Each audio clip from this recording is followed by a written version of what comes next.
KGF chapter 2 2022 সালে release হয়েছে। তারপর থেকে ইয়াশের কোনো ফিল্ম এখনো পর্যন্ত রিলিজ হয়নি।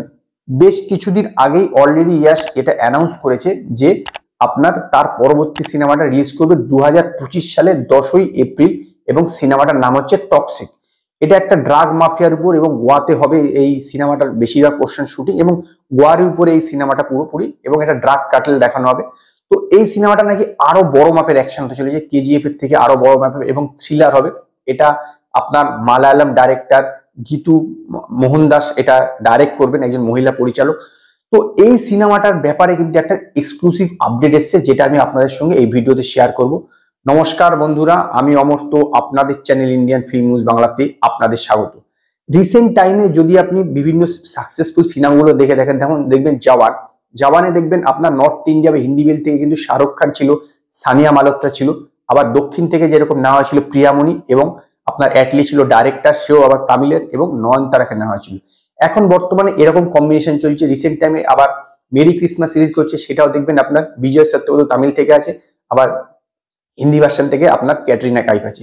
তো এইরকম ভাবে সবাই নর্থ এবং সাউথের একটা যোগসূত্র স্থাপন করছে। তাতে সুবিধা হচ্ছে কি, সে যেখানকার আপনার হিরো বা হিরোইন, তার যে ফ্যান বেসটা আছে তাকে একটা জায়গায় আনলে ফলে এর ফলে ক্রাউড পুলিং হচ্ছে এবং এটা বক্স অফিসে একটা বলতে পারেন পজিটিভ দিক দেখা যাচ্ছে। এটা বক্স অফিসে ভালো পয়সা ছাপছে বলতে পারেন।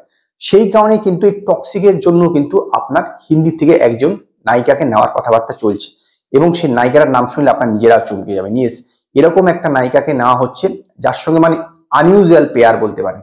সেটা হচ্ছে আপনার করিনা কাপুর। ইয়েস, করিনা কাপুর নাকি টক্সিকে অভিনয় করতে পারে, এই বিষয়ে তার সঙ্গে কথাবার্তা চলছে, যদিও এখনো তার অফিসিয়াল কনফার্মেশন আসেনি।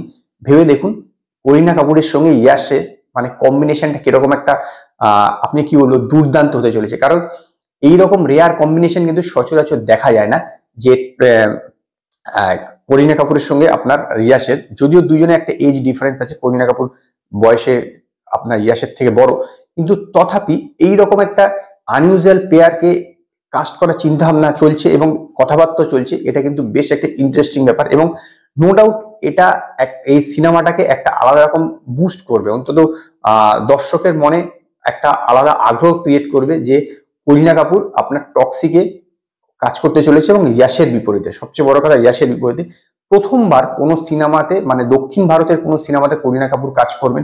এর আগে আজ পর্যন্ত কোনো সিনেমাতেই যত কাজ করেছেন সেটা আপনার এই হিন্দি সিনেমাতেই করেছেন। রিসেন্ট টাইমে তার আপনার সুজয় ঘোষের সঙ্গে একটা সিনেমা বেরোলো, ও এরপর হংসল মেহতার বার্মিংহাম মার্ডার্স সিনেমাটা বেরোবে, তারপরে দা ক্রিউ বেরোবে যেটাতে টাব্বু এবং কৃতি সায়ন আছে, এবং সিঙ্গাম এগেন তো অবশ্যই রিলিজ করবে এই বছরই আপনার ইন্ডিপেন্ডেন্স ডেতে। এই বছর 3খানা সিনেমা বেরোবে। তো ইয়াশের সিনেমাটা তার পরের বছর মানে 2025 সালে। তো দেখা যাক যে আলটিমেটলি এই কাজটা করিনা কাপুর করেন কিনা বা করিনা কাপুরকে নেওয়া হয় কিনা। তো আজকে এই পর্যন্তই। যদি আপনাদের এই ভিডিও পছন্দ হয় তো লাইক করুন, কমেন্ট করুন, শেয়ার করুন, আর নতুন নতুন আপডেটের জন্য আমার চ্যানেলকে সাবস্ক্রাইব করুন।